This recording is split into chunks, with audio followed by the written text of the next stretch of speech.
Hola, buenas tardes.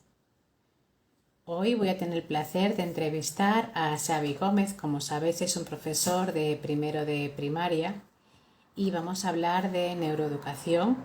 Parece ser que está muy de moda, pero me gustaría que lo aclarásemos mucho más con Xavi, que es profesor de educación de primaria y a su vez está especializado en lenguas extranjeras.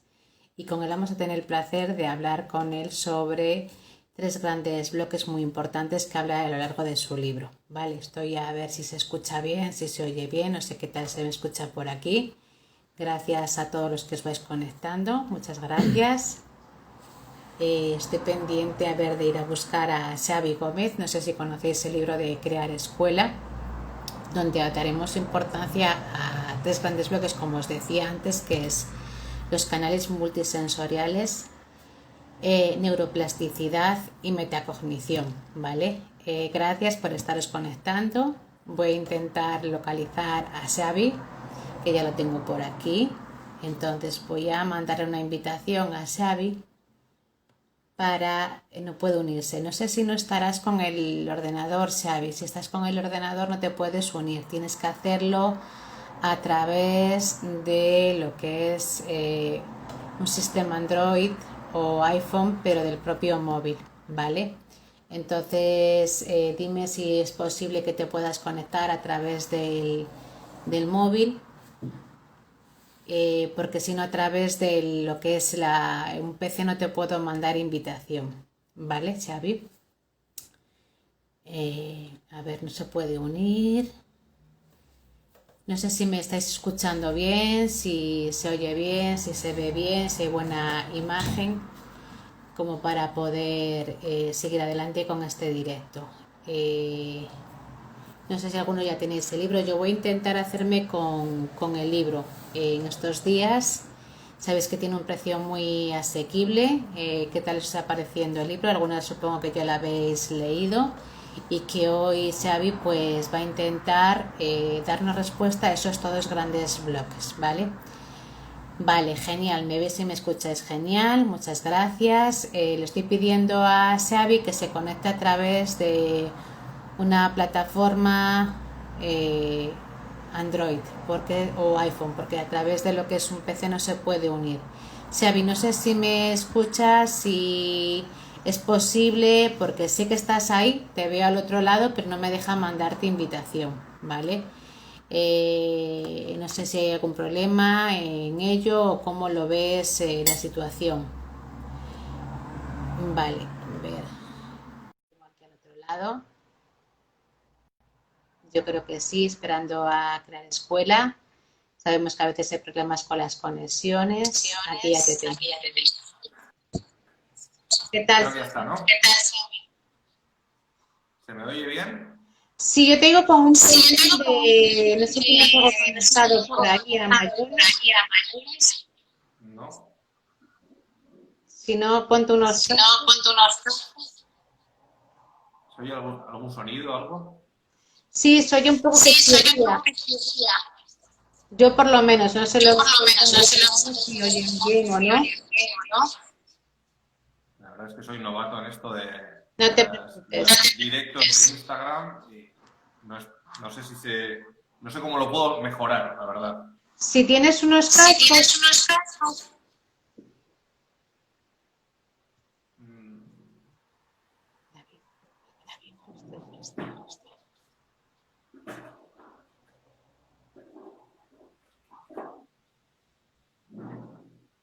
bueno, los que habéis leído el libro, si no se me escucha muy mal, me podréis ir diciendo un poco a ver qué os ha parecido el libro o qué le podéis ir preguntando a Xavi si queréis acerca de todo este tema. ¿Qué va? ¿Tienes No cascos tengo cerca, cascos. Xavi? No. Nada. Voy a intentar yo a ver si me los pongo yo y a lo mejor no hay tanto ruido de fondo para ver, para intentar mitigar un poco ese eco, ¿vale? De acuerdo. Préstame.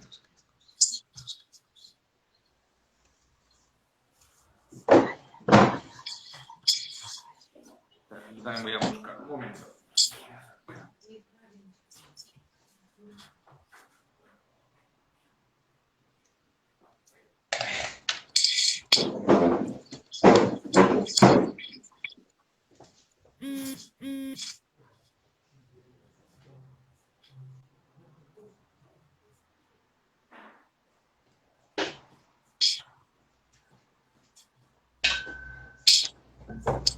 Ya estoy yo por aquí con estos cascos, a ver si puedo yo hacer algo.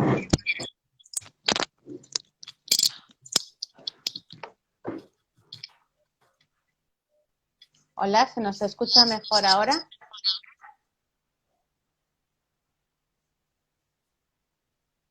Hola.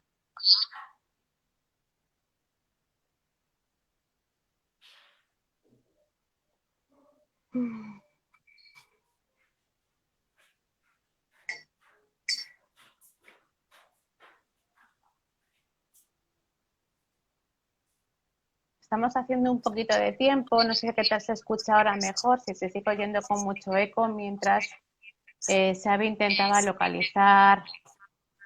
Claro, yo antes no escuchaba con eco, intenté ponerme yo los cascos para ver si era problema de mi móvil, pero veo que no, que será el mejor problema de la conexión.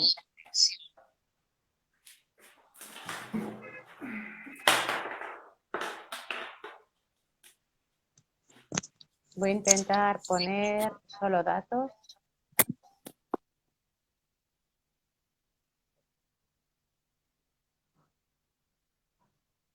Xavi, ¿qué tal ahora?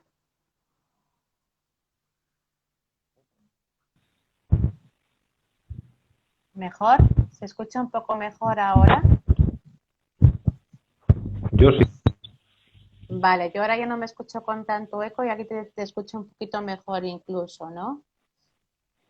Yo oigo mejor, la verdad. No sé si a mí se me escucha mejor o... Sí, ahora se te escucha muy bien, ahora se ha dicho. Vale, sí. Vale, De pedimos acuerdo. disculpas por este pequeño incidente, los directos son así, ¿vale? A veces surgen así estas pequeñas complicaciones. Y nada, estaba presentándote un poco que Xavi Gómez, eres profesor de primaria, tienes Ujú. especialización en lenguas extranjeras, ¿no? Y Eso tienes es. un máster en neurodidáctica que hiciste en Madrid hace un Eso es. tiempo. Y veníamos a hablar sobre tu libro que era de escuela y los tres grandes bloques que eran muy importantes para poder dar y crear una escuela teniendo en cuenta los canales multisensoriales, neuroplasticidad y metacognición. Entonces, te doy paso, empieza por donde quieras un poquitín hablar sobre los canales multisensoriales, lo que más te suelen preguntar o los mitos que más suele haber en relación a este tema, ¿no?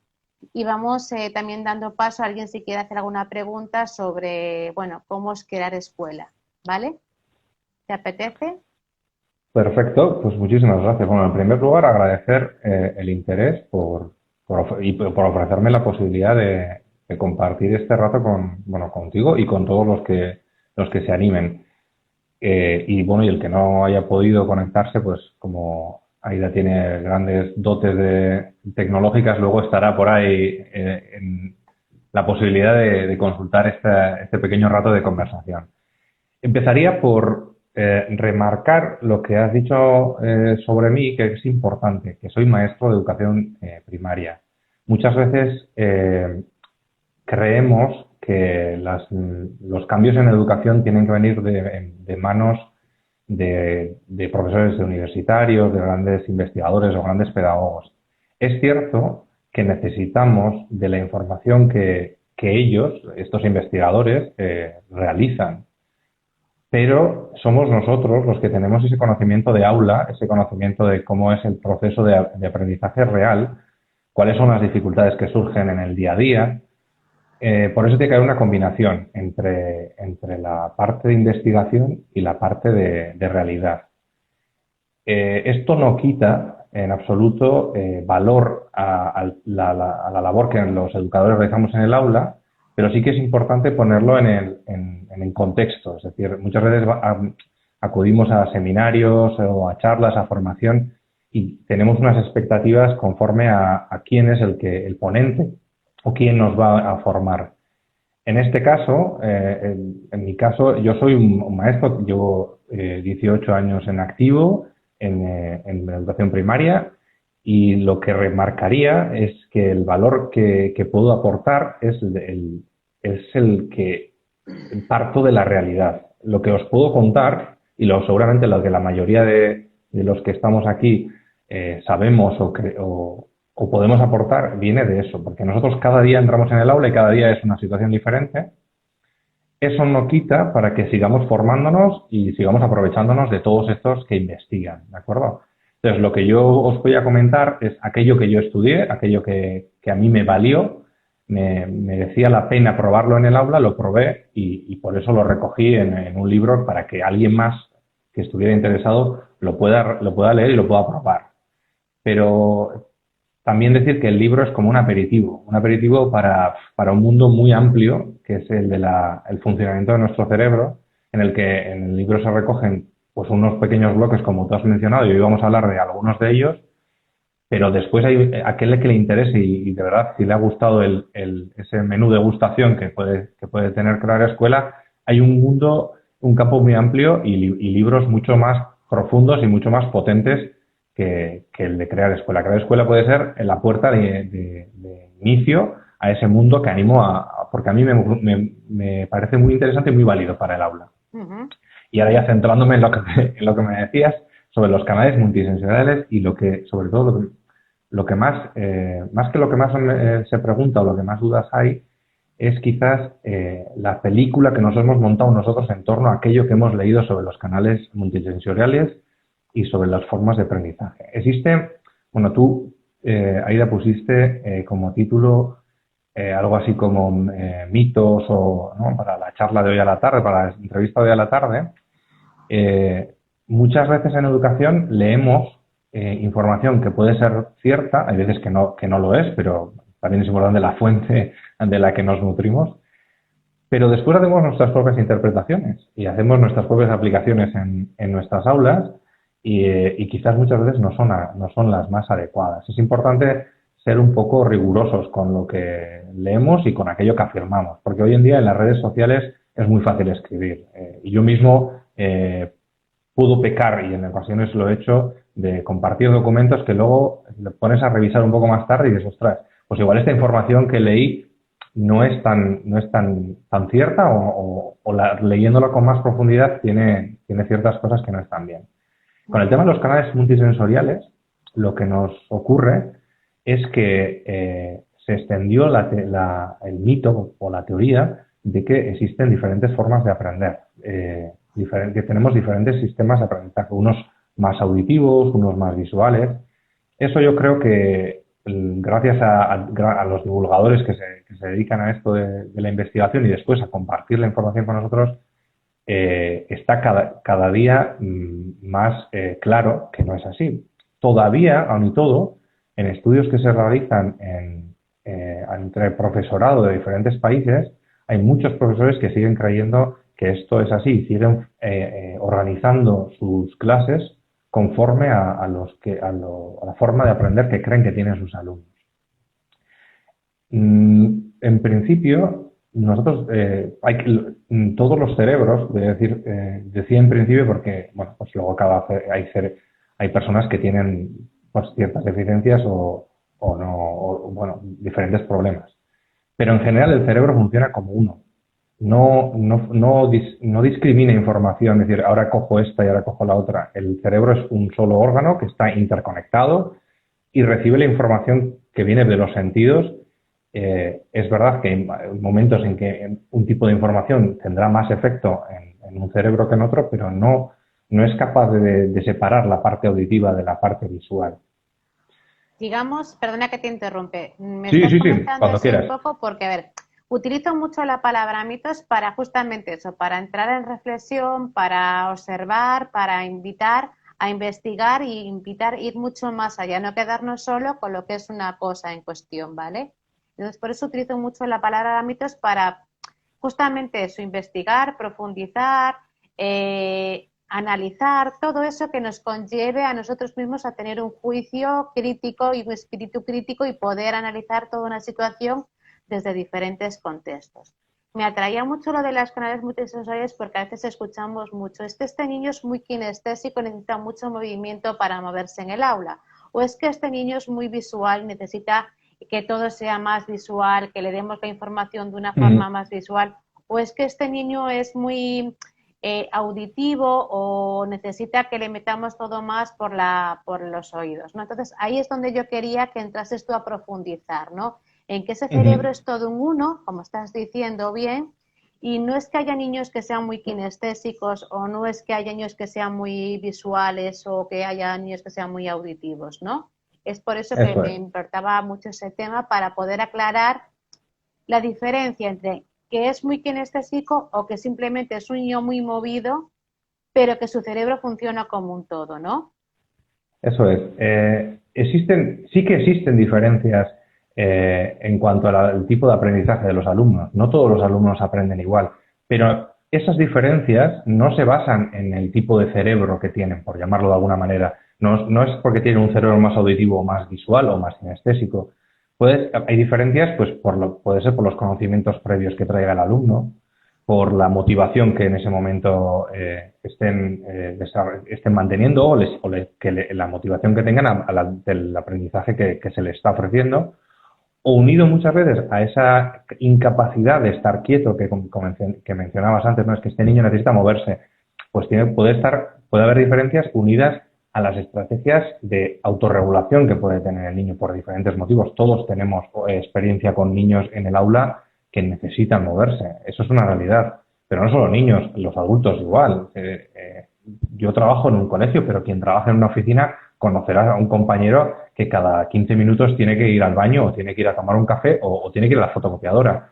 Pero no depende, no es porque un niño sea más sinestésico o porque esa persona sea más sinestésica. Seguramente tiene que ver más con el control de los impulsos, la capacidad de concentración y otro tipo de diferencias.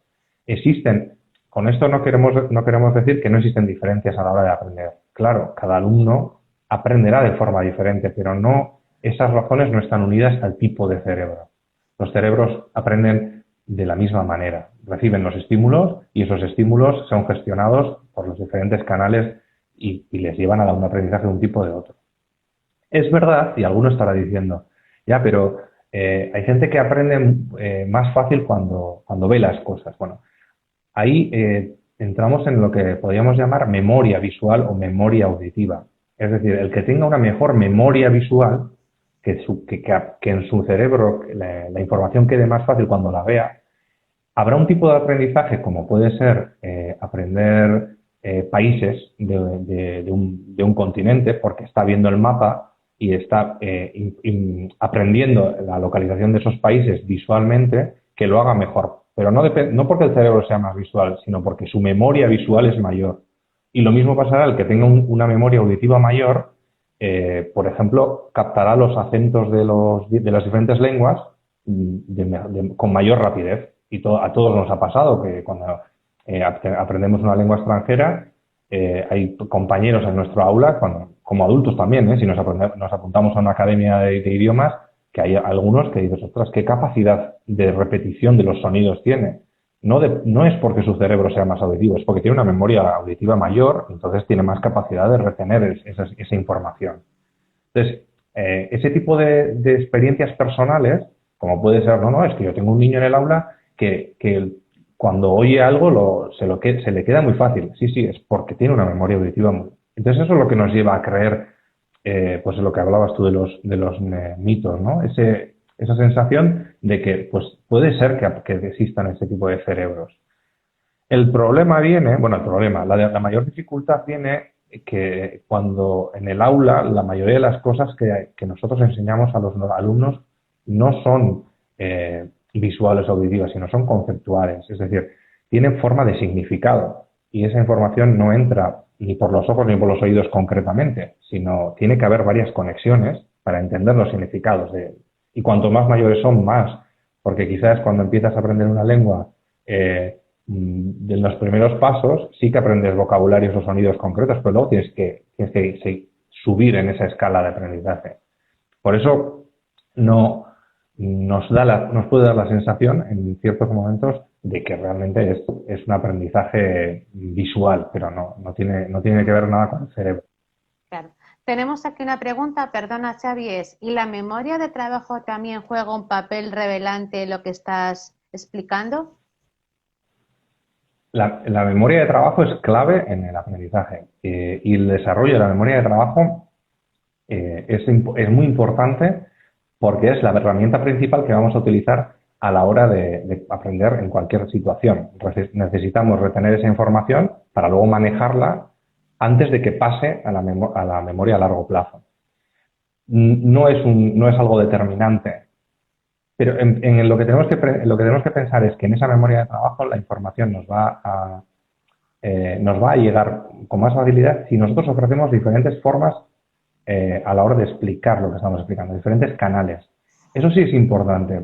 No adecuar nuestra forma de trabajar a lo que creemos que el alumno va a aprender más fácil. Es decir, no pensar que como es auditivo se lo voy a explicar y si es visual se lo voy a dibujar o lo voy a proyectar.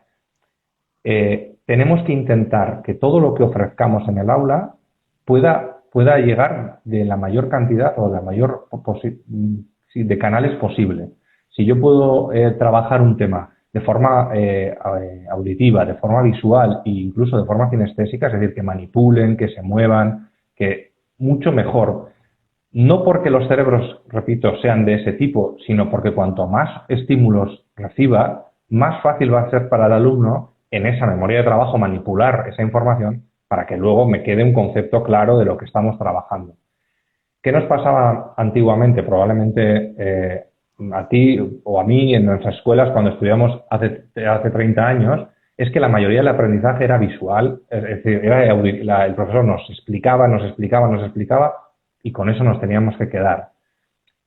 La riqueza que tiene ahora el saber que aprendemos por diferentes canales, que la combinación de canales es la clave, para los docentes es la pieza de decir, bueno, pues entonces tengo que preparar lo que tengo que preparar intentando utilizar la mayor posibilidad de los recursos. Incluso incluyendo en nuestras aulas a los que comentabas, esos que no se pueden quedar quietos en nuestras actividades, porque muchas veces planteamos actividades en las que no queremos que los alumnos se levanten de la silla. Y cuanto mejor estén sentadicos y más tranquilos, mejor, y nos parece que dominamos el aula mejor. Pero también tenemos que pensar en esos alumnos que no pueden estar quietos, no porque van a aprender mejor si se mueven, porque su cerebro es de esa manera, sino porque van a liberar esa tensión y seguramente les va a venir bien para el aprendizaje. Pues está muy bien lo que estás. Bueno, se tiende a decir, bueno, es que este niño es muy movido, necesita mucho movimiento para poder aprender, vamos a hacer las tablas de multiplicar dibujándolas en el suelo, a lo mejor en ese sentido, ¿no? O claro. Nos vamos al otro extremo, tendemos a plastificar, imprimir y hacerlo todo como muy plastificado para que lo tengan todo muy en la mano, pero de forma visual también, ¿no? Y dejamos atrás otros canales por los donde también podríamos aportar, como a lo mejor es el saliendo a la naturaleza o al propio patio, y en el propio patio haciendo juegos de diferentes formas para aprender la tabla de multiplicar, ¿no? Por decirlo así de alguna manera. Eso es. Nosotros, bueno, yo creo que en general en nuestra profesión somos bastante creativos. Sí. Tenemos ideas. Bueno, yo llevo apenas año y medio en Instagram y es increíble la capacidad creativa que tenemos, la cantidad de recursos que se pueden encontrar. Hay que aprovecharlos todos en el momento en que creamos que son convenientes. Lo que decías tú, intentar visualizar el aprendizaje fuera del pupitre, si es necesario, del aula, en el pasillo, en el patio. Los espacios de los centros educativos, muchos centros educativos tienen muchos espacios desaprovechados que también pueden ser lugares de aprendizaje. Pero yo siempre digo que hay que saber medir. Existe un riesgo y es el riesgo que últimamente está pasando en algunos centros educativos, que es como pasarse de frenada, vamos a decir, el cambiar por cambiar, el innovar por innovar o el pasarnos tiempo en el patio trabajando un tema por el hecho de cambiar de espacio y simplemente sin haberlo anteriormente analizado el porqué o el objetivo de esa actividad. Tenemos que ser conscientes de cuáles son los objetivos, de cuáles son las necesidades de los alumnos. Eso no tenemos que perderlo nunca de vista. Por eso es importante que cuando planifiquemos las actividades sí que tengamos todo ese abanico que hemos mencionado, que tú decías y que digo yo y que hemos puesto ejemplos, pero siempre sin perder el rumbo de hacia dónde queremos llegar. Es decir, cuál es el objetivo de aprendizaje real de nuestra hora me da igual que estemos en una lengua extranjera que en las matemáticas o donde sea, ¿de acuerdo? Es importante también el medir. Bueno, yo también creo que es importante el saber distinguir cuál es nuestro papel de acompañante a pasar a otro papel que muchas veces hacemos, que es un papel como la mejor profe más chachi o el profe más chachi, incluso también a veces hacemos un papel que parecemos, a veces digo, parecemos payasos de circo, me vas a perdonar la expresión, ¿no? No quedarnos, o sea, yo creo que tenemos que quedarnos en un punto intermedio, saber ajustar y no disfrazar una realidad que no es, porque no somos eso tampoco, ¿no? En todo momento yo creo que somos más que nada primero ser unos acompañantes a nivel emocional, proporcionar muchos recursos a nivel emocional, estar ahí muy pendiente, muy observador, sin mirar. Una cosa es mirar para mí, otra para mí es observar. Mirar es cuando tú pones demasiado juicio crítico y ves demasiados comportamientos negativos en un niño, y observar es cuando ves las necesidades que hay de ese niño, ¿no?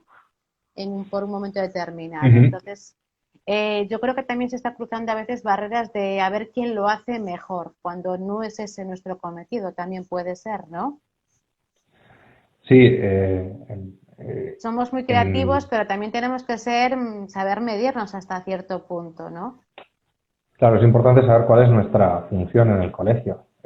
Nuestra labor, como has dicho tú, es acompañar en el proceso de crecimiento y de enseñanza, y en momentos tenemos que ser duros con nuestros alumnos, y cuando alguien creemos que puede dar más, exigirle más, y cuando creemos que necesita más ayuda, dársela más. Eso no es ninguna novedad, quiero decir, eso es pedagogía yo creo que de siempre. Eh, Tenemos últimamente la sensación de que los alumnos no pueden aburrirse en clase. Claro. Es que es malo el aburrimiento. Que cuando los alumnos dicen, jo, es que no quiero hacer esto, es que lo estamos haciendo mal, porque esto es aburrido. Porque, O que no los hay estamos veces, motivando lo suficiente, o que no tiene suficiente motivación por claro, su parte y que algo falla. Nos perdemos mucho tiempo en buscar de dónde puede venir esa falta de motivación también, yo creo muchas veces, ¿no? claro, lo que no podemos hacer es, como has dicho tú, focalizar o poner el foco de nuestra labor en que sea algo divertido. Pues en ocasiones será divertido, en ocasiones acertaremos mejor en cómo plantear las actividades en el aula, y en otras ocasiones no. Y cuando alguien diga, a mí me pasa, pues que me aburro, digo, pues, no, pues muy bien, pues abúrrete, no pasa nada. Es decir, aburrirse no es malo. Es parte también de esa sensación, o sea, esa sensación de no poderse aburrir es también un mal un poco de la sociedad. En la sociedad en la que vivimos tenemos que estar siempre pasándonoslo bien, siempre tiene que ser divertido, siempre tenemos que estar como satisfechos con todo lo que hacemos, y la realidad sabemos que no es así. Hay veces que no nos gusta, que no nos salen bien las cosas, o que nos estamos aburriendo. Y hay tareas, todos tenemos tareas en nuestro día a día, tanto sea profesionalmente como en nuestra vida diaria fuera del trabajo, que no nos gustan, pero que son así, y no hay más remedio que asumirlas. Lo mismo pasa en el aula, y que aprendan los alumnos que hay cosas que no les van a gustar, pero que hay que hacerlas, y, y, y que hay otras que les van a gustar más y que hay veces que se van a aburrir, no pasa nada. Lo más importante es que tengan la sensación de que están aprendiendo, y eso sí que tiene que ser nuestra preocupación. Que cuando estemos haciendo algo, aunque se hayan aburrido, cuando terminemos de hacerlo, podamos plantearles la pregunta, bueno, ¿para qué? O sea, ¿te has aburrido, de acuerdo? ¿Te ha valido para algo? ¿Has aprendido algo? Y que en ese proceso, hay veces que obviamente no nos salen bien las cosas y te van a decir que no, y probablemente no lo hayan aprendido, pero en otras ocasiones te reconocerán que sí, vale, es aburrido, pero es verdad que ahora hago esto, sé hacer esto, o he entendido esto otro.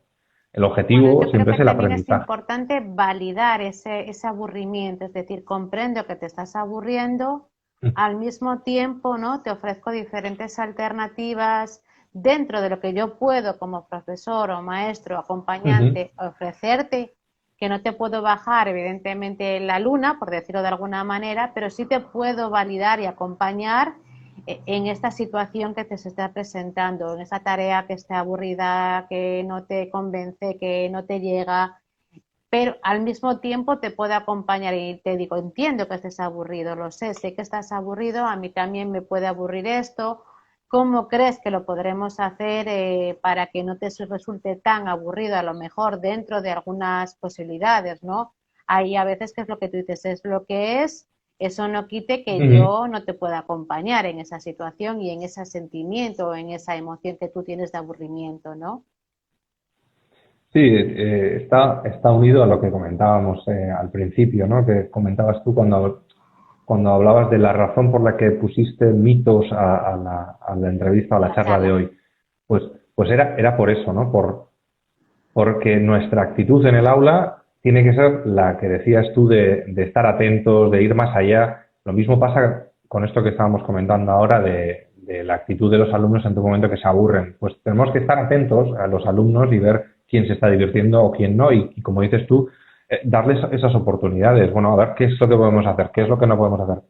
Al final se trata de esa actitud que yo creo, antes he dicho que los maestros somos, nuestro gremio somos bastante creativos, pero yo creo que en eso también tenemos la bombilla bastante, ¿no? Como el radar encendido, y cuando entramos al aula, hoy en día creo que habrá pocos que vayan con un esquema muy concreto de lo que hay que trabajar y pasen la hora entera y no hayan movido un ápice de la programación, porque cuántas veces entramos con una idea en el aula, pero la realidad que están viviendo en ese momento es pues porque ha habido un conflicto, porque alguien ha traído de casa un problema, pues porque, yo qué sé, está enfermo el abuelo o porque he discutido con mi madre justo antes de entrar al colegio.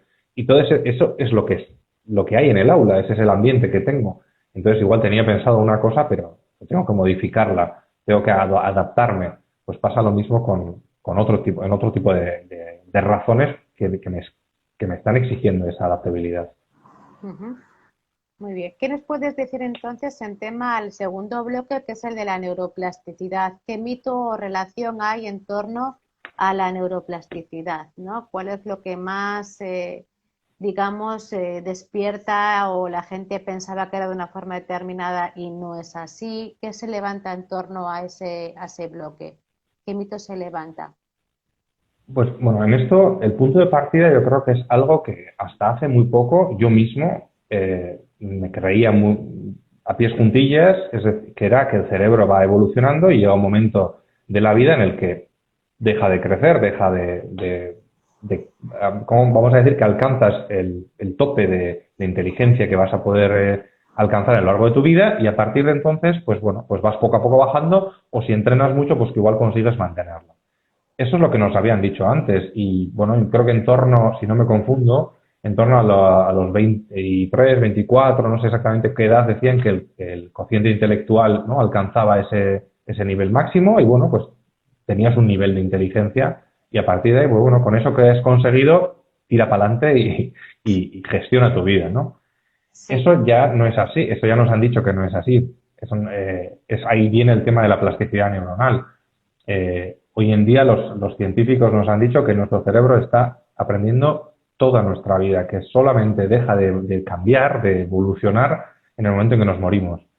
Eso nos da una riqueza y nos abre una gran puerta en el tema educativo.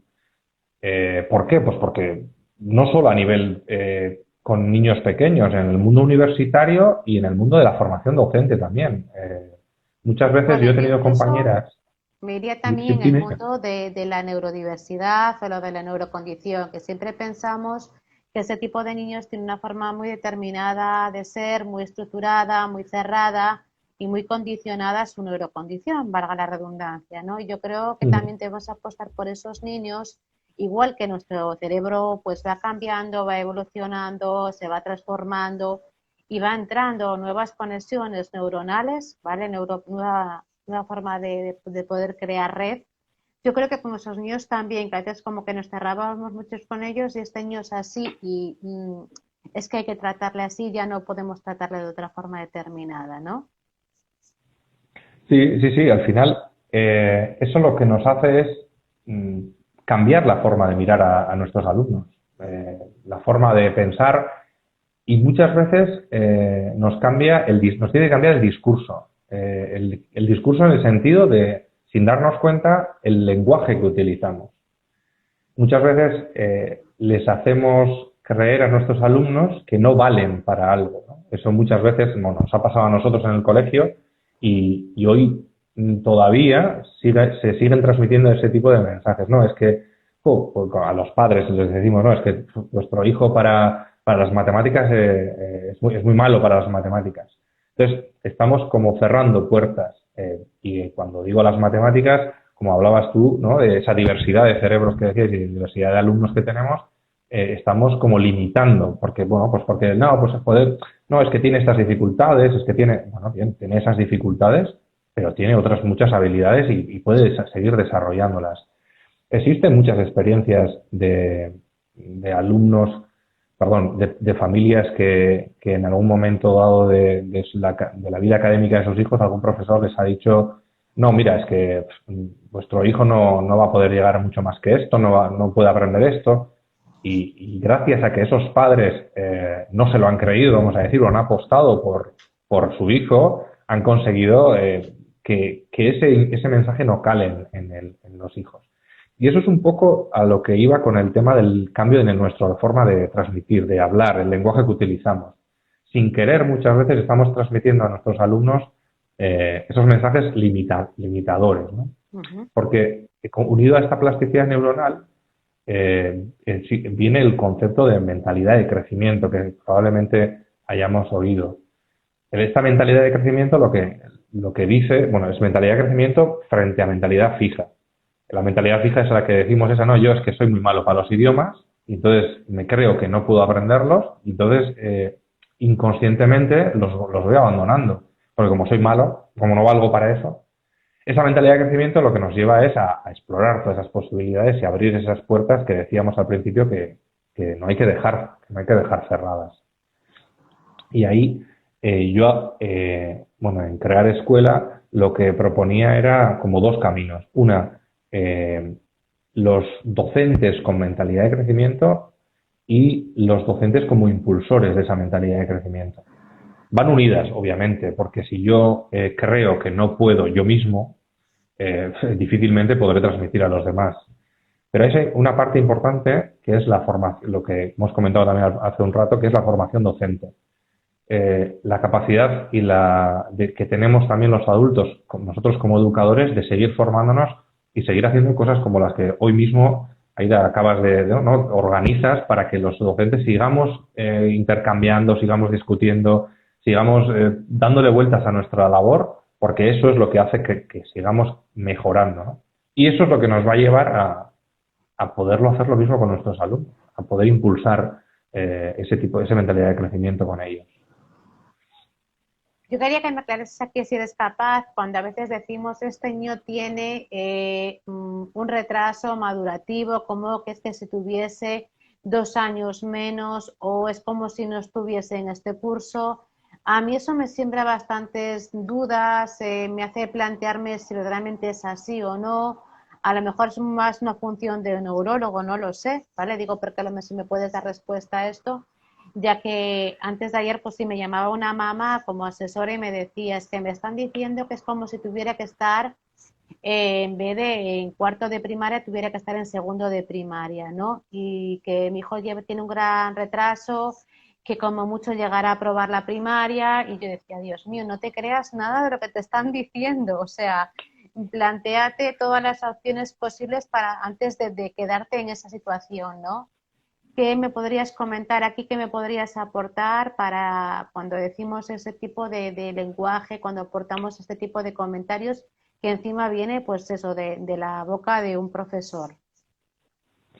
Bueno, yo en principio respuesta a la pregunta no tengo, porque como he dicho al principio soy maestro y quizás, como has dicho tú, igual no voy a decir de neurólogo, pero sí eso es más apropiado que un psicólogo neuronal o bueno, al final no es mi campo, pero sí que sobre una de las cosas que has dicho sí es importante, ¿no? Muchas veces ese tipo de mensajes, de hecho, difícilmente terminará la primaria o es cierto que en la experiencia nos puede llevar a tener esa sensación, ¿no? Pues que hemos pasado un montón de alumnos y vemos un alumno que, por lo que sea, tiene un mayor retraso en el aprendizaje y nos salen ese tipo de mensajes. Tenemos que tener cuidado, ¿no? Unido con esta plasticidad neuronal y con esta mentalidad de crecimiento, está el no yet, ¿no? El no todavía. Hay muchas cosas que no las ha aprendido, ¿vale? No las ha aprendido todavía. Hay alumnos que les cuesta más, que necesitan más tiempo. Hay alumnos que hay capacidades y que adquieren en una edad determinada y otros que las adquieren más tarde. Pero eso no es ninguna novedad, eso no me lo invento. O sea, que no estoy descubriendo nada nuevo. Es verdad que el sistema educativo está organizado por cursos naturales, es decir, por el año de nacimiento de los alumnos, y muchas veces eso nos limita, porque los ritmos de aprendizaje no saben de fechas de nacimiento. El desarrollo del cerebro no es automático, es decir, ahora tienes 5 años, entonces vas a hacer esta serie de cosas. Ahora tienes 6, no, ahora ya tienes que estar en esta fase. Es verdad que los estudios del cerebro sí que marcan que existen unos periodos en los que son más apropiados o más recomendables trabajar una serie de cosas. Pues, por ejemplo, el tema de la lectoescritura. En la lectoescritura hay niños que antes de primero de primaria, no, es que mi hijo ya lee o mi hijo ya escribe. Muy bien, perfecto. Pero la edad apropiada para ello, todos los estudios recientes están diciendo que es a partir de primero de primaria, es cuando realmente el cerebro empieza a estar preparado. ¿El de todos los alumnos? No. No. Obviamente no. Claro. Algunos más tarde y seguramente algunos antes, claro. Es por lo que decíamos antes, lo que comentábamos antes del tipo de cerebro. O sea, ¿todos los alumnos son iguales? No, porque el bagaje del alumno, los conocimientos previos o los estímulos que hayan podido tener en un momento determinado son diferentes a los de otro. Decir yo, un alumno de cuarto, yo sobre todo tengo mucha experiencia en quinto y sexto, un alumno de cuarto decirle a sus padres que difícilmente va a terminar la primaria, yo no lo diría. Yo no me atrevería a decir eso en un cuarto de primaria, ni siquiera en un quinto. Es decir, hay mucho tiempo por delante, ¿no? Pero no sé si te he respondido un poco aparte por lo menos de la pregunta que me hacías. No, sí, totalmente. Bueno, un poco viene por eso que tú me dices también de los periodos sensibles, ¿no? A lo mejor pues los periodos sensibles no se producen en todas las personas igual de la misma forma, evidentemente, ¿no?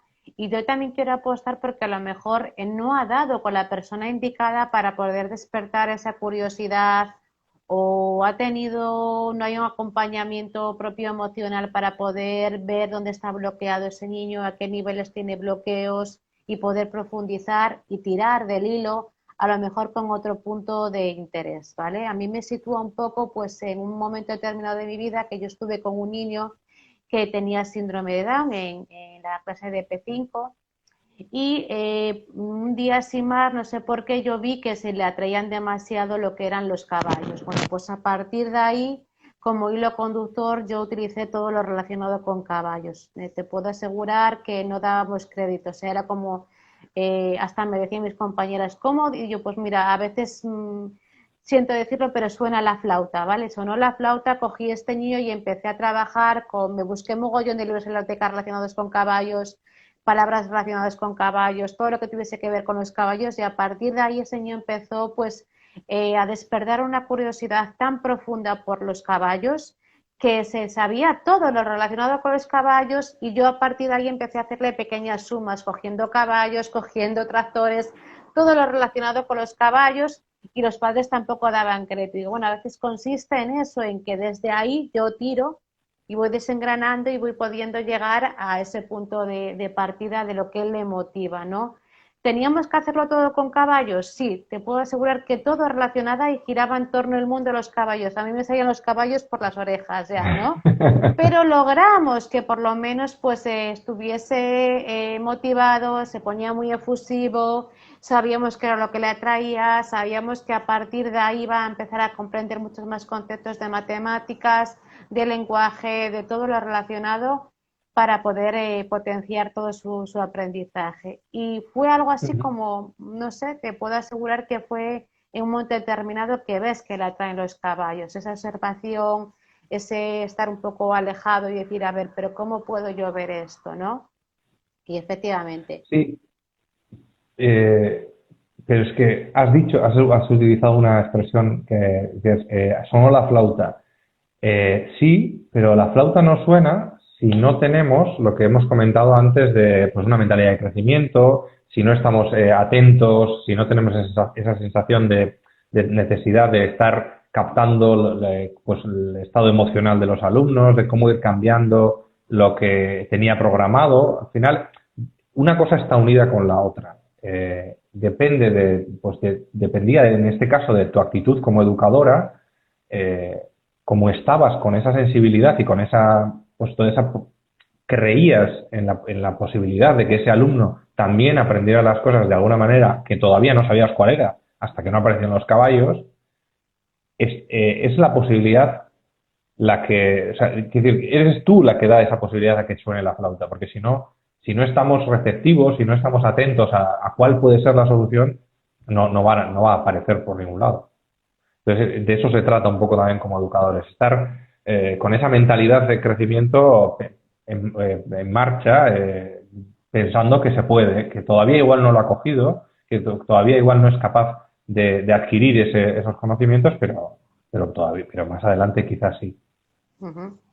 Pues muchas gracias. ¿Qué nos puedes decir de la metacognición? Que ya nos quedan así Bueno, como 10, 12 minutitos aproximadamente, porque tampoco me gusta hacer los directos muy largos para después poderlos subir a todos los que estáis por aquí, que sepáis que va a estar en YouTube, en el canal. Le mandaré una grabación a Xavi por si la quiere tener también, ¿vale? muchas Y gracias. bueno, quedará también colgada en el canal mío del perfil de Instagram. Perfecto. Sobre la metacognición, bueno, es una palabra así, suena un poco extraña, seguramente cada vez menos porque nos estamos informando más en torno a esta estrategia y sobre todo creemos, creemos no, los estudios nos dicen que la metacognición es clave en el aprendizaje. Metacognición al final es el proceso por el que hacemos consciente el aprendizaje que hemos hecho. Identificamos en ese proceso pues las habilidades, las limitaciones, las herramientas que hemos utilizado, los progresos, nuestras dificultades. Bueno, es un poco, una vez terminado el proceso de aprendizaje, mirar para atrás y decir cómo ha ido, qué es lo que me ha servido, en qué me ha apoyado y qué es lo que me ha fallado, básicamente. Eso es lo que hace realmente es uno de los factores determinantes que hace que nuestro aprendizaje sea duradero. Esa metacognición, que suena así, pero al final no es más que revisar el proceso del aprendizaje. Sería como una especie, perdona que te interrumpa, como una especie de Sí, cuaderno de bitácoras, ¿no? Por decirlo de alguna manera. Tu pequeño sí, sí, diario de sí. a bordo donde vas dejando reflejado todas esas situaciones que tú vas viendo que has obtenido unos resultados óptimos, por decirlo de alguna manera, ¿no? Sí, básicamente es eso, es una revisión de lo que estamos haciendo, de lo que hemos hecho sobre todo. Porque tenemos, a veces pecamos los profesores de como tenemos que dar muchas cosas, tenemos una programación, ¿no? El currículum es muy exigente, hay muchas cosas que dar en muy poco tiempo. Entramos en el aula y venga, hoy tengo que llegar hasta aquí y mañana hasta allá y vamos descargando información. Y es un proceso tan rápido que no les damos tiempo primero a que esa información quede guardada en la memoria, vamos a decir, a largo plazo, pero por otra parte no somos capaces de darles herramientas que les ayuden a saber lo que están haciendo. Porque muchas veces tenemos haciendo actividades. Ahora vamos a hacer esto, ahora vamos a hacer con un proyecto y después vamos a hacer estos ejercicios y vamos ahora a una redacción, es hacer. Y sin embargo, el aprendizaje viene cuando soy consciente de qué es lo que he hecho, para qué lo he hecho y qué es lo que me ha aportado en mi aprendizaje. Hablábamos antes del niño que se aburría y que había veces que tocaba hacer actividades que no nos habían gustado mucho. Si por lo menos después de esa actividad, que a algunos les han podido gustar y a otros no, todos reflexionan sobre para qué les ha valido y son capaces de sacar conclusiones no solo sobre lo que han aprendido, sino sobre el proceso de aprendizaje, que es mucho más importante, es una actividad que aunque no nos haya gustado, nos viene bien, nos ha valido. Digo que es más importante el proceso de aprendizaje porque habrá conocimientos que quizás nos los guardemos y nos tengamos muy claros en la memoria y quizá con el tiempo se nos olviden, Pero el proceso de aprendizaje es muy buena. El aprender sobre cómo hemos aprendido es algo que nos va a valer para cualquier otro aprendizaje. Vamos a poder extrapolarlo. Entonces, esas estrategias son las claves en el proceso de maduración, vamos a decir, de nuestros alumnos. Tenemos por aquí una pregunta, dice, ¿pero la metacognición es una revisión que hace el maestro o la puede hacer el propio alumno? La metacognición se supone que es un proceso que hace la persona que aprende. El profesor puede hacer ese proceso de metacognición, pero quizás puede hacerlo con su labor educativa. Otra de las cosas que conviene hacer, y yo creo que lo hacemos menos de lo que deberíamos los maestros, es revisar nuestras prácticas educativas. Tener evidencias de si lo que estamos haciendo está funcionando o no. Muchas veces entramos en el bucle, ¿no? Sobre todo cuando ya llevamos varios años de experiencia en educación, bueno, pues ya esta asignatura ya la di, ya la preparé, entonces tiras de recursos viejos o de cosas que ya tienes preparadas, me funcionaron y estaban muy bien, y entonces no las replanteamos, ¿no? Entonces las pones en marcha. Eso es un aspecto que es importante también hacer, la revisión como docente. Pero la metacognición como tal y como proceso de aprendizaje es una actividad, un proceso que tiene que hacer el propio alumno. Pero en ese proceso nosotros tenemos un papel importante y es enseñarles a hacer ese proceso de metacognición, ese proceso de revisión, porque un alumno de 6 o 7 años, bueno, o menor, porque también se puede hacer en infantil, no es capaz de revisar lo que ha hecho. Le tenemos que ayudar. Tenemos que, pues antes has mencionado el cuaderno de bitácora. Hacer un diario de aprendizaje puede ser una forma de metacognición. Es decir, al final de una clase, tener un diario de aprendizaje es un recurso de metacognición. Bueno, ¿qué he aprendido hoy? ¿Qué es lo que más me ha gustado y qué es lo más difícil que me ha parecido? Y ese proceso son simplemente esas preguntas, es activar ese proceso de metacognición. ¿Es suficiente? No siempre. O no, ese recurso nos puede valer en un momento dado, pero no todos los días. Es decir, no podemos usar el mismo recurso en cada actividad o en cada clase. Tenemos que ir proponiendo diferentes actividades y hay veces que lo haremos en grupo, porque igual la persona que está preguntando está pensando en eso, ¿no? En un profesor que está con sus alumnos que hemos aprendido y puedes guiar en grupo el proceso de analizar cómo hemos aprendido. Pero en principio cada cerebro y cada persona aprendimos de forma diferente, conviene que cada uno lleve su proceso.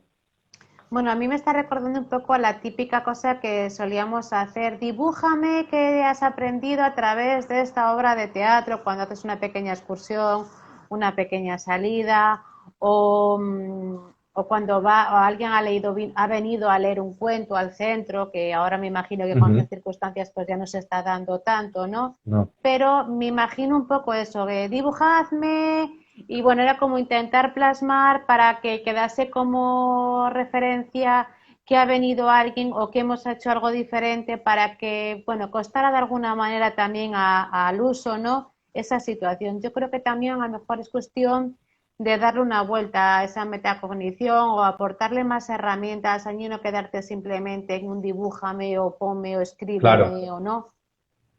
Puede ser también algo por ahí. El proceso es muy complicado, realmente. Muy complicado, a ver, no quiero desanimar. No se trata de hacer una actividad puntual que, como dices tú, pues cumpla el expediente y ya está. Se trata de un proceso que les vaya a valer a los alumnos, no solo en actividades que hagan en el aula, en general. O sea, que al final estamos ayudándoles a crear herramientas de aprendizaje que a ellos les valgan cuando sean autónomos del todo, porque nosotros estamos en primaria, estamos en infantil o incluso en secundaria y somos, como has dicho antes, acompañantes en ese proceso, pero llegará un momento en que estén en niveles, algunos de ellos estén en niveles de aprendizaje de universitario, de donde van a aprender solos, entonces que tengan esas herramientas de revisión. Ahí existe un movimiento de cultura de pensamiento que no se trabaja, o sea, que no se consigue de un día para otro. Hacer pensar a nuestros alumnos es un proceso largo, que hay que trabajarlo, porque muchas veces nos pasa muchas veces a los profesores, no, es que no piensan, es que leen y no se paran a pensar, o no reflexionan, o no tienen capacidad de profundizar en las respuestas, ¿no? ¿De qué te ha parecido? Pues, me da igual la obra de arte o la presentación de este libro. Bien, claro. Y dicen, es que las respuestas son muy flojas. Ah, hay que enseñarles a nuestros alumnos a pensar. Y eso es un proceso. Existe, no es algo que se hace de un día para otro. Entonces existe un proceso dentro de eso que se llama cultura de pensamiento y es un proceso muy largo, es decir, largo, que lleva su tiempo. Ujú. Y no es tanto, como decías tú, el cumplir el expediente, ¿no? O que en el cuaderno quede reflejado que ha venido alguien a presentar un libro y así pues nos acordamos como si fuera un diario personal de hice esto, hice lo otro. No, hice no. ¿Qué aprendí con aquello? O qué no aprendí? Claro, claro. Yo quiero animar a la gente a que se compre tu libro, evidentemente. Creo que es un libro muy útil para la gente, incluso que está sacando las oposiciones, ¿no? ¿Qué le puede aportar a esa gente que está sacando las oposiciones? Mire, yo, como he comentado al principio, el crear escuela no es un libro profundo, no es un libro denso. Por eso. Bueno, el crear escuela tiene bibliografía, la tiene detrás, y ahí hay autores que profundizan en el funcionamiento del cerebro y mucho más que el propio libro crear escuela. Crear escuela es simplemente, como he dicho antes, un aperitivo. Aquella persona que no haya todavía investigado mucho, que no haya tratado temas de funcionamiento de cerebro, es una primera lectura muy sencilla y muy fácil desde mi punto de vista y bueno, y de los feedback que he recibido de los lectores, es una lectura fácil y con muchos ejemplos para poder llevar al aula, que eso es también la riqueza que tiene el libro, que tiene esos ejemplos reales por medio de los códigos QR que te llevan a ejemplos de aula, con fotos, con vídeos, de gente que ya está llevando eso a la práctica.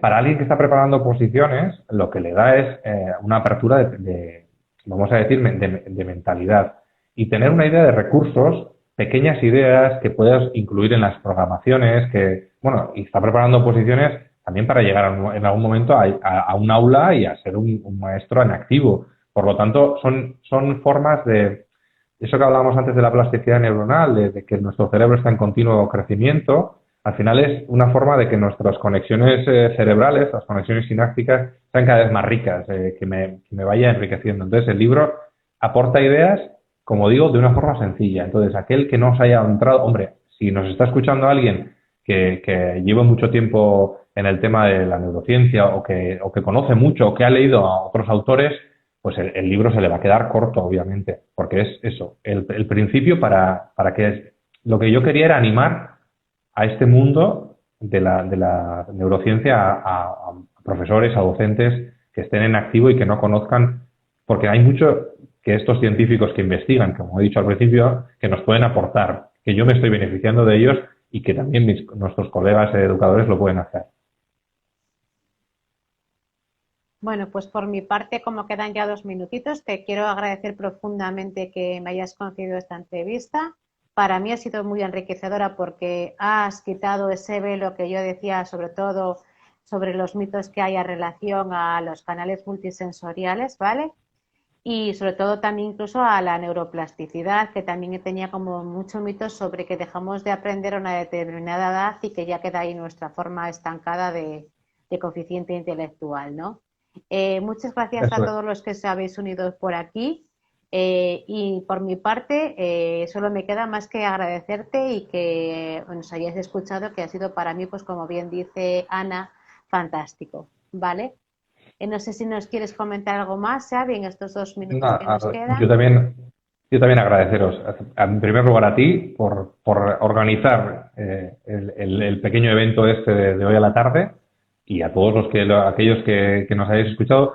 Os animaría también a que mandaréis vuestra impresión, es decir, ahí tenéis por Instagram la cuenta, podéis mandar un mensaje y decir, oye, pues esto me ha gustado, esto no, estoy de acuerdo con esto o me gustaría saber algo más y yo en principio os puedo, o sea, pues, has hablado de biografía, has hablado de autores, bueno, pues si a alguien le interesa algo más, que se ponga en contacto y en la medida de lo que sepamos y podamos hacer, se lo mandaremos. Vale, pues nada, pues muchas gracias y espero que sigamos al otro lado de la red y vernos muy pronto. Eso es. Gracias, Xavi. Chao, Gracias hasta a ti. luego. Hasta luego.